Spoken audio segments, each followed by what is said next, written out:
కొన్ని చోట్ల ఒక 3, 4, 5 ఈ స్లాట్లు బుక్ చేసుకున్న వాళ్ళు కూడా అవి దేవాదాయ భూముల కింద అదే రకంగా భూదాను భూముల కింద ఉన్న కారణంగా ముఖ్యంగా మేడ్చల్ రంగారెడ్డిలో ఇవి రెండు ఉన్నాయి. వాటికి సంబంధించిన వాటిని చేయలేము అని 3-4 సుమారుగా 302 స్లాట్లు బుక్ అయితే ఈ రోజుకి దాంట్లో ఒక 12, 13 చెయ్యలేని వాటిని చెయ్యలేనని రిజెక్ట్ చేయడం జరిగింది.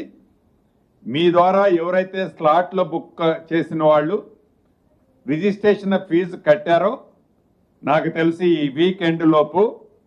వీళ్ళు గతంలో స్లాట్లు బుక్ చేసి వివిధ కారణాల చేత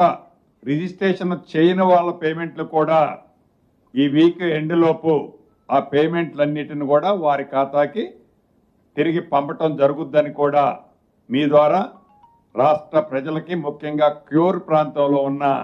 నా కుటుంబ సభ్యులకి తెలియజేస్తున్నాను.